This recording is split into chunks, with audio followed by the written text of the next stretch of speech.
So on today's episode, we're going to talk about digital banking tailored for media buying and e-commerce. It's a great episode you don't want to miss, so do stay tuned. Hey everybody, it's Kunle Campbell, the host of the 2x eCommerce podcast show. Now, just welcome to the show. First things first. So the episode you're about to listen to is an interview I had with Samir El-Sabini, who is the founder and CEO of Juni. Now, have you ever thought about how frustrating just banking is and how unfair banking is to like e-commerce startups, or even scaling e-commerce businesses? I, for one thing, have. I remember when I was, running my e-commerce business and we were having foreign exchange issues, like with currency, converting it from sterling to USD, losing money there, converting USD, we were making into sterling and losing money again. There were foreign exchange fluctuations.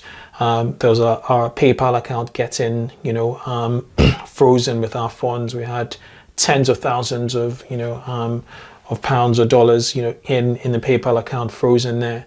Not only that, there were issues with credit card limits, where we were, always trying to, where like sometimes we're scaling an ad and then all of a sudden the payment doesn't go through because American Express isn't aware of the credit card limits we have on the card. Now, what Juni does, which is Samir's startup company, essentially, is to solve those problems. That's what they aim to do, and that's because he comes from an eCom affiliate marketing and also a media buying background. He used to work in finance for companies such as that operated in that space, so he's aware of all the pain points. He came up with the idea, got some funding, from what I recall, from a TechCrunch article. They were funded. Initial seed fund was about 2 million euros. They're based in Sweden. They're covering Europe at the moment, and there is a massive need for this service in Europe, especially. We're underbanked as a continent in this sphere in terms of like media buying and e-commerce. So he's doing a massive favor for our industry, and I believe if you use his services, there's a cashback. There's a 1% cashback. It's an interesting conversation if you really want to find out about how to sort of alleviate those pains in media buying in general. They have a waiting list of about 3,200 people, and if you reach out to him from this podcast, listen to the end of this podcast to find out what he has to offer. I'm not going to say too much, but basically he has a special offer for us, on this podcast. I know I'm not selling anything. Essentially, they're onboarding, and it's going to be interesting if you listen to the end. Yeah, so enjoy this episode. Now, if you haven't already, leave us a review on iTunes, the almighty iTunes, Apple iTunes, because it really helps with the reach of the show. Lots of people are actually linking to episodes of this podcast. They're linking to, they're referencing, guests who've come here. I like to think that we're doing a good job, and if you want to encourage and support us, I'm not asking you for money. I've never sold a course to anybody in this that listens to this podcast. All I'm asking you guys and girls is pretty much go into iTunes if you have an Apple device and leave us a review. An honest review will do. If you haven't already, remember to follow us on our YouTube channel. Just search for 2x eCommerce on YouTube, and join our Facebook group. Search for 2x eCommerce on Facebook. Like my page, and also join the Facebook group. And I've been getting some random, Instagram follows, meaning that, as in some of you are actually also wanting to connect with me on Instagram, which I cannot complain. So enjoy this episode. Let me know what you think, and I shall catch you on the other side. Peace. If you work in marketing, you're a founder, or you work in the SaaS space that services the e-commerce industry, this is the podcast dedicated to rapid growth in online retail. And what I do every week is I find experts, proven experts who have shown that they have the ability or have actually grown e-commerce brands, and I bring them onto the show to essentially help you sell more online as a direct-to-consumer e-commerce brand. So if you're looking to grow metrics such as conversions, average order value, traffic, or your audience size, and ultimately sales, you're tuned into the right show. Now, on today's show, it's a really, really special one, especially for those of you involved in media buying, in testing and prototyping of ideas quite rapidly, and you're frustrated with the financial options available to you right now. A lot of the banking and financial industry thinks in quite an archaic manner, and this company called Juni or Uni, depending on where you come from in the world, it's Juni, aim to solve this problem. They're a digital native bank specifically built out for the media buying and e-commerce space, essentially. So if you're running an e-commerce business and your local banks are just frustrating you, you might want to consider this company. The 3,000, I think they're about three. They're in a beta launch at the moment, and they have a waiting list of over 3,200 people or marketers and e-commerce businesses in the line. They're based out in Sweden, and I'm joined today by Samir El-Sabini. He is the co-founder and CEO of Juni, which, as I said, is a digital bank made for media buying. Now, prior to Juni, Samir co-founded two companies in the e-commerce space and performance marketing space.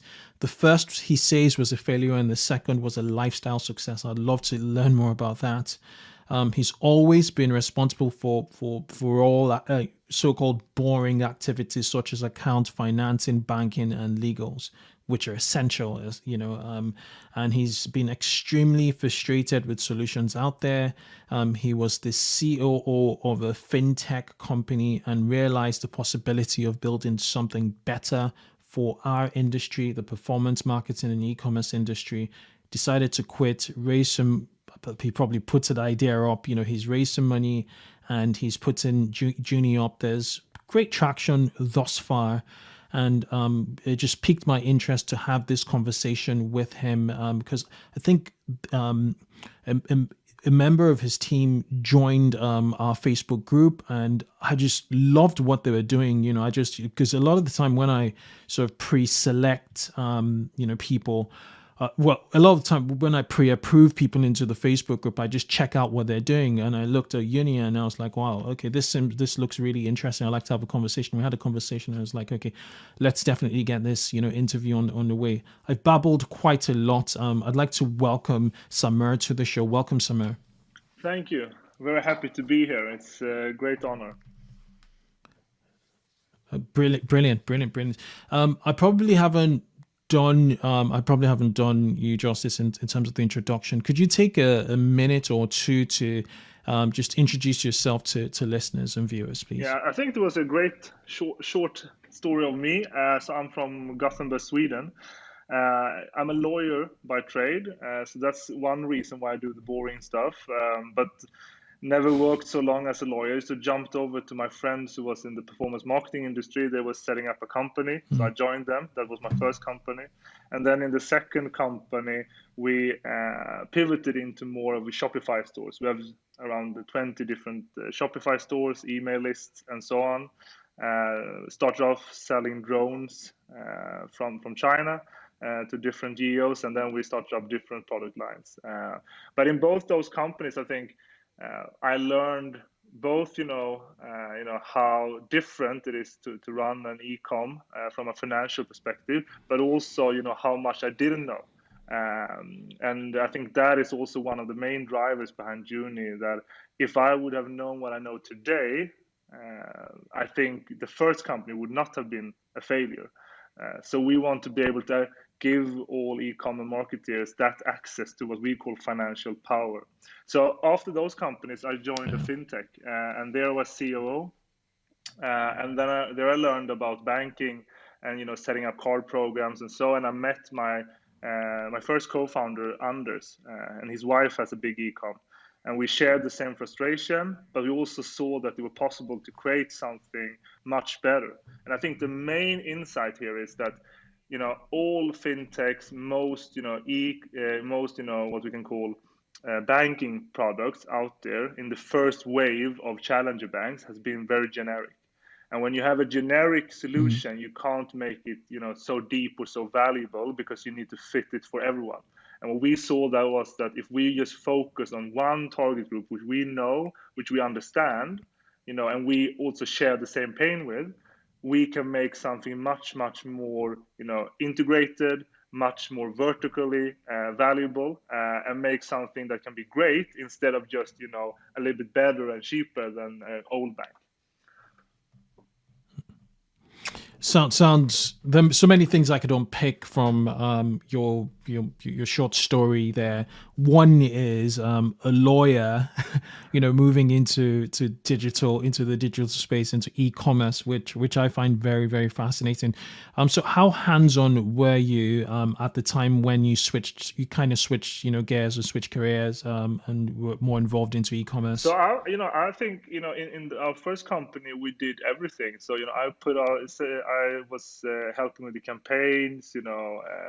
We did the ads. We did A/B testing. Right. We were at different summits. Met had affiliate networks we met up with. So we did a lot of things. But obviously my part was much more focused on the what we can call the financial parts, KPIs, working capital, banking and so on. But also a lot of a lot of legal stuff also, especially when you advertise in different geos. You need to understand the different offers and so on. But it was very hands-on. I think we were 7 people in the beginning, so we were a pretty big performance marketing company, very young, and I think it was a great time. More of in the Facebook era of performance marketing. Tell me about it.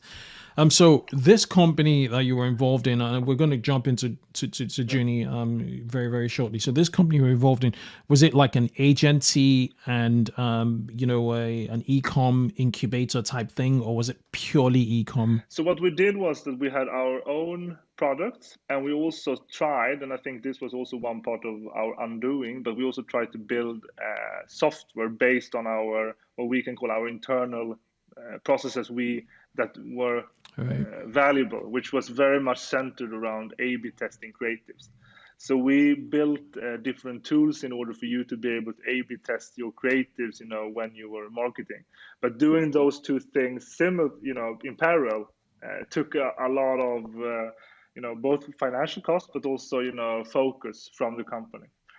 So what happened in the end was that we what we can call it, we did a hard pivot and went into full eCom, and that's the second company, which was very much more straightforward. Okay, makes sense. Makes a lot of sense.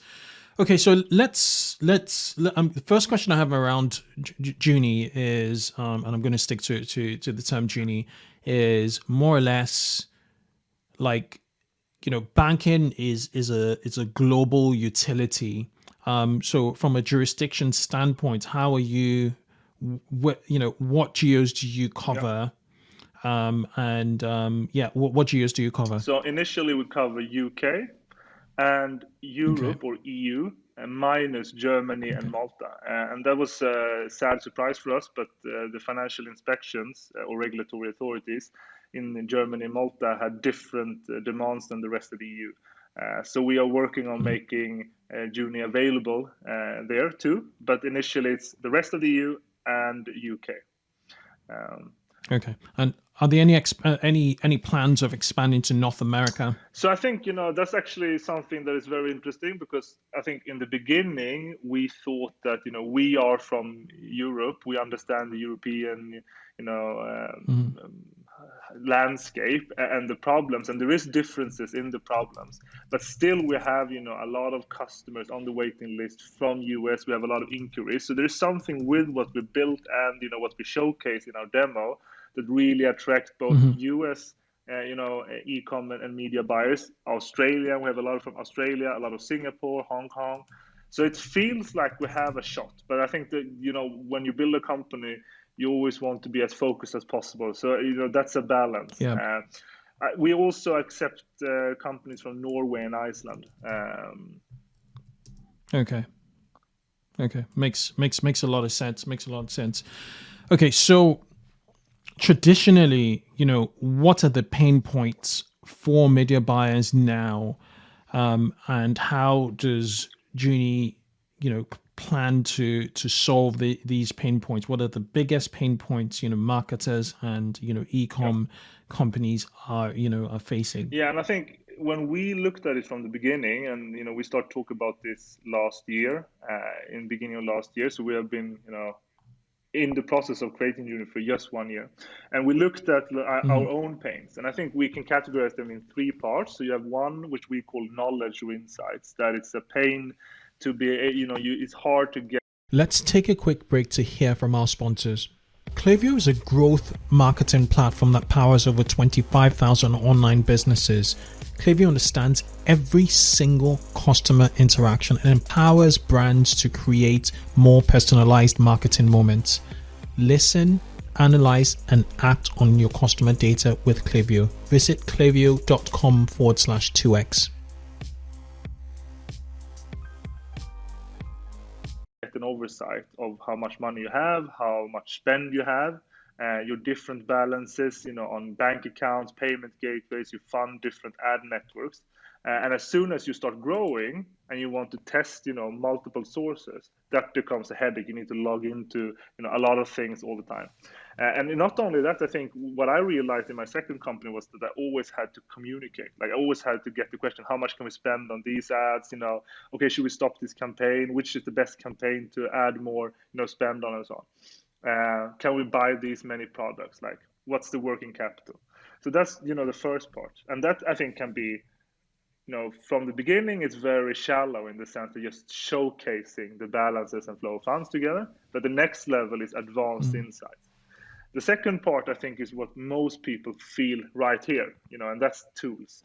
Like, and we talked about this a little bit before, the show, but you have everything from the compliance process. People hate that. It's hard. You can get your PayPal account locked down. You don't know why, and I think on that level, the big difference between us and PayPal is not that we have better compliance people. The big difference, even if I think we have better compliance people, but the big difference is that because they are so generic, they put the risk assessment here. And if you're below that, they just cut you out. They don't care because it's not worth for them to go into that and look at that. But because we are so focused on an industry, we can create rules and we can investigate on a much more granular level. And I think that is a big difference from a customer success perspective. And then you have the other things which I hated, card limits. Our cards, the Juni Platinum Business credit cards, have very, very high spend limits. And I remember when we had to call the banks in order to change the spend limits, and they were asking us why, and so on. The second thing about that, is the rewards. I know a lot of eCom, business entrepreneurs that use Amex, private Amex, instead of using something that get, cash back to the company. So that's the second one, credit lines. And I think those tools are things we can provide based on that, clear understanding of that problem. And the third part is the automation. One thing I really hated when I was, operational running, is to do all the preparations for accounting, searching and trying to find different receipts, work our accountant, how rich we were. Every month in the end, I got like a list of thousands of transactions, that we needed to find, and we need to reconcile between PayPal and Stripe, and is this the same transaction, this one, and because we can integrate with all these sources, we can take that workload away. And in our waiting list campaign, the first one we did in June last year, we had 700 companies answering our survey. 67% said that it was 8, 9, 10, so a big problem for them to prepare accounting, and they felt excited about it, and they postponed it as much as possible. And if you postpone that, you will not get the right insights because you will not get the reports in the right order. So that comes back to the knowledge. So I think those three areas are what we are focusing on. And now I'm just skimming on the top, because like now we have had over 100 interviews with different customers, and the FX fees. We have customers on our waiting list that when they get their revenue in USD, they have their cost in USD, Yeah. but they need to convert from USD to euro and then back to USD. That's a Yeah, leakage. and it's like crazy. Yeah. And why is that? Yeah. I think because we focus on this use case, we can solve all that. We will not be able to solve it day one, but I'm 100% positive that before 2022 we will be the obvious number one choice for everyone in ecom, media buying, performance marketing in Europe. Yeah. So a typical use case in e-commerce is you have your USD Amex card. Whether or not it has rewards is another thing, but typically it will have rewards. What we are seeing and doing is TransferWise, using a TransferWise, multi-currency account for basically receiving Stripe payment. So when you get paid in Stripe in say USD, it could easily sort of siphon that into TransferWise USD account. The problem is the TransferWise is not the best when it comes to exchange rates. Not all the time. So you find that you just let the dollars sit in it till the time's right, and sometimes you need the funds as soon as possible, and it's just it's a bit of a headache, I have to say. And then we have the issue with PayPal, which so with PayPal, if like there's money stuck in a PayPal account, how can Juni help? Obviously the money should come at some point in the future. Would Juni sort of step in and say, okay, this is money's due to you, due to your company, and so we would advance that cash because we could see it, and continue with business as usual. So there's more cash flow coming through. So, and I think that is one of the great features we are planning to launch now in the Q2, Q3. And that is, to be able to give credit based on your total balance. That's been one of our main goals from the beginning, because our company had like a deposit of, I think it was $18,000 on our PayPal. And that was obviously disturbing of many reasons, especially because they didn't even understand our business. So it was just, they just, took a finger in the air and said the number. But I think because we know it's there, we can take security from it. And if you're integrated, we can also make sure that when money comes in, we can deduct that. So what we can do forward is that we can, when today you can integrate your PayPal and Stripe, and then we can offer credit on that. So as soon as it's paid out, you don't need to wait 3 days. You get the money available for you directly. And the second is to even get more money. If you have a deposit, if we see that you're getting money to your account, we can also, in advance, give you more liquidity. And that is one of the main goals. And that's something we discuss with partners also. But it also comes down to getting the right amount of data. So, for us, in order to be able to take that risk, we need to have, a critical mass of customers, with data that we can, look at and make the models, secured by or test by. Right. Yeah, it's for many startup companies, D2C companies, even dropship companies, there's a big problem sometimes. So in the US, I believe that the payout periods are 3 days by default, 3 or 5 days by default.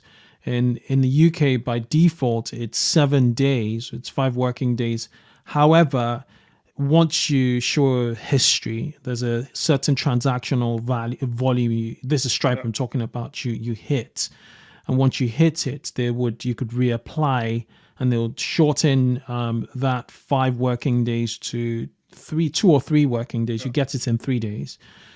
So you're saying that Juni moving forward in Q3 or Q4 would just see monies in Stripe say we have 50 grand in Stripe that's due to come in 3 days, and just advance it to our Visa debit card with Directly, yourselves. yeah. And I think also there's a lot of granularity to that, because if you have been customer with us from now, even if you start up a new company and we can link it, because we are the bank, so we have the, the KYB, we see all the companies. So if we see that you create a second company, we can still look at the first and know that, it's not, we not only need to take security from your new history, we also know that this company is part of this bigger conglomerate.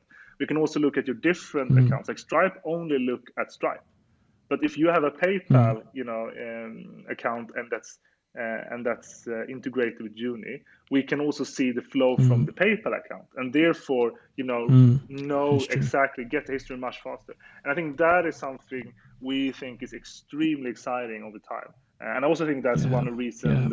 Let's take a quick break to hear from our sponsors.